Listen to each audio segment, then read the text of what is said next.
భీమ సాయిల్ యాదవ్ మరియు ఇక్కడికి విచ్చేసినటువంటి వేలాది మంది విద్యార్థులు స్కాలర్షిప్ విషయంలో కలెక్టరేట్ను ముట్టడించడం జరిగింది. అదేవిధంగా ఈరోజు జీవో నెంబర్ 9 అయితే ఏదైతే ఉందో దాన్ని వెంటనే గవర్నమెంట్ వెత్తివేయాలి. వెంటనే స్కాలర్షిప్లను బకాయిల్లో ఉన్నటువంటి 12,000 స్కాలర్షిప్ల బకాయిలను వెంటనే 1,000 కోట్ల విడుదల చేయాలని సభాముఖంగా ఈ కలెక్టరేట్ ముందు అందరి ముందు ప్రాథమికంగా కలెక్టరేట్కు వినతి పత్రం చేయడం జరిగింది.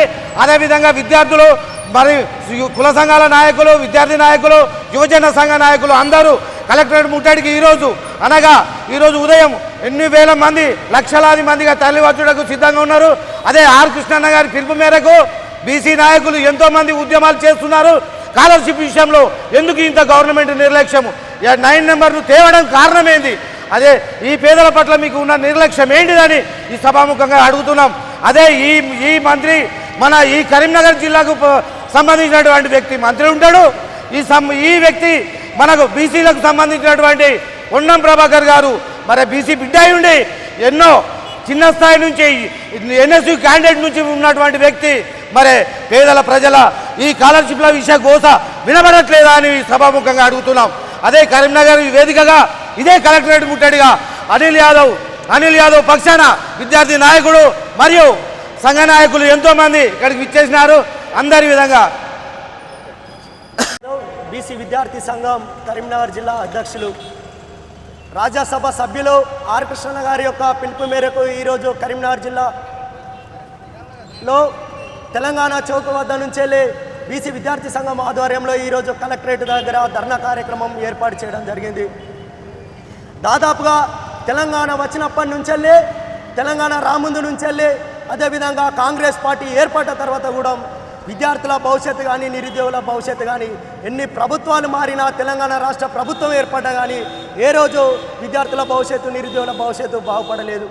అదేవిధంగా పెండింగ్లో ఉన్నటువంటి బకాయిలను చెల్లించకపోగా జీవో నెంబర్ 9 తీసుకొచ్చే ఈరోజు బీటెక్, ఫార్మసీ, డిగ్రీ కాలేజీలలో అదేవిధంగా ఇంజనీరింగ్ కాలేజీలలో ఉన్నటువంటి విద్యార్థులు కేవలం విద్యార్థులే వాళ్ళ ఫీజులు కట్టాలన్నటువంటి కాన్సెప్ట్తో ఈరోజు గవర్నమెంట్ జీవో నెంబర్ 9 తీసుకొచ్చి ఈరోజు విద్యార్థులను కట్టమంటే పేద విద్యార్థులు ఫీజులు లేకనే మరి స్కాలర్షిప్ ఫీజు రియంబర్స్మెంట్ మీద ఆధారపడి కాలేజీలలో చదువుతూ ఉన్నారు.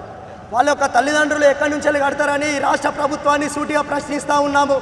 జీవో నెంబర్ 9 రద్దు చేయకుంటే ఆర్ కృష్ణ గారి యొక్క ఆధ్వర్యంలో అదేవిధంగా బీసీ విద్యార్థి సంఘం ఆధ్వర్యంలో తెలంగాణలో సచివాలయాన్ని ముట్టడికి వెనకాడమని అదేవిధంగా విద్యార్థి సంఘాలు, వామపక్ష సంఘాలు అన్నిటిని కలుపుకొని జీవో నెంబర్ 9 రద్దు చేసేంత వరకు అదేవిధంగా పెండింగ్లో ఉన్నటువంటి 8,000 కోట్ల బడ్జెట్ రిలీజ్ చేసేంత వరకు మా పోరాటాన్ని కొనసాగిస్తామని ఈ సందర్భంగా తెలియజేస్తూ నా పేరు అనిల్ యాదవ్, బీసీ విద్యార్థి సంఘం కరీంనగర్ జిల్లా అధ్యక్షుడు.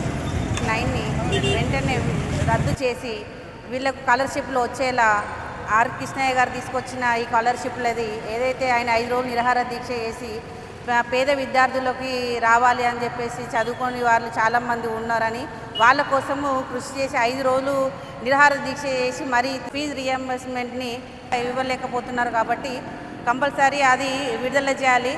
పక్క రాష్ట్రం అయి ఉండి కూడా తెలంగాణ అయి ఉండి కూడా 15,000 కోట్లు లాభాల్లో ఉండి కూడా మనకు ఎందుకు పిల్లల కోసము ఇవ్వట్లేదు, చదువు కోసం ఇవ్వట్లేదు? మరి మధ్యప్రదేశ్ అయినా, ఉత్తరప్రదేశ్ అయినా, ఒరిస్సా నుండి అయినా కూడా లేబర్ వాళ్ళు అక్కడ నుండి ఇక్కడికి వలస వచ్చి పనిచేసే పరిస్థితి. ఇప్పుడు స్కాలర్షిప్లు లేక పిల్లలు కూడా చాలా ఇబ్బందులు పడుతున్నారు. అంటే ఇప్పుడు జియో నెంబర్ 9 తీసుకొచ్చేసి వీళ్ళని ఇక్కడ లేబర్ పని చేసుకుని